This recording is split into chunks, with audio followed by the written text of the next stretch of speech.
Senator Bill Cassidy joining us. Thank you so much. And the U.S. Army Corps of Engineers running the show right now. Do you anticipate any other federal assistance ongoing for this issue? So we had sent a letter to the president asking that there could be a federal emergency declaration should there be problems downstream. And he has signed that. He's put that into effect. So hopefully we won't need that. But if we do, there will be more federal assistance. And the president also signing an emergency declaration as well, so that's very helpful. Okay, so while we have you here, we want to talk to you about your family leave policy. Now, you're part of a group to look into policies for new parents and the time that they may need off of work after having a baby. And part of the discussion will be new benefits to let parents stay home with their newborns and making family leave, because most of the time it's more so mothers than fathers making family leave available. So tell us about that. So I'm a doctor. I know that if the mother stays home with the baby, breastfeeds, the baby's immune system does better, the mama does better, and there is more bonding. If you look at the statistics, it's not just my kind of impression, the baby will do better. But if you're kind of on the edge economically, you cannot afford. If your employer is a small employer, she or he may not be able to afford. So we're coming up with a policy without raising taxes, without putting a burden on the employer, that would allow the mother and or the father to stay home with the baby for about 8 weeks. And that way the employee doesn't have to quit work. She can go back, keep her training, add back to that business, but she still gets time home with her child. We think it's going to be good. Ivanka Trump is working with us. I have a Democrat on board. We think both parties, with the Trumps on board, we can get it done. But under FMLA, they are required to give them 12 weeks leave. That is unpaid. But unpaid, so this would be paid. This would be paid. Now, it may not be your full salary, but it'll be something that hopefully will allow someone to stay home.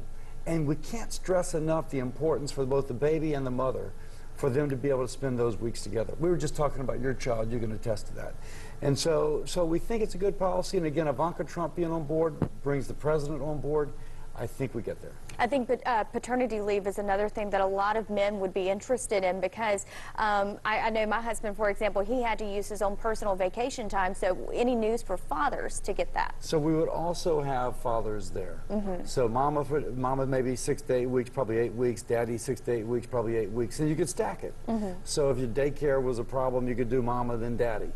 But importantly, we give families options. And finally, this morning, we heard from Special Counsel Robert Mueller yesterday for the first time. One thing that he did say is that Russia's involvement in the presidential election. As a congressman, how concerned are you to know that an outside country was able to manipulate an election? So no one thinks that the outcome of the election was changed by the Russian involvement. Everyone thinks that the Russians have been attempting to influence our elections for decades. It's just now they're using Facebook and it got more attention. But nonetheless, do we need to safeguard our election process from foreign interference? Absolutely. The Israelis just went through a process where they brought everybody in, Facebook, Google, and others, help us make sure that our election is not influenced by others. We need to do the same thing. We'd be naive to think that they wouldn't do it again.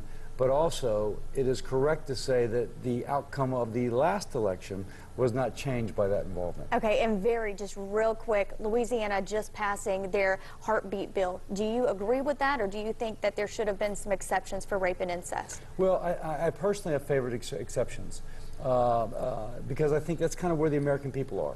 And ultimately, this has to coincide with where the American people are if we expect it to become long-term policy. All right, Senator Bill Cassidy, thank you so much. We'll be right back.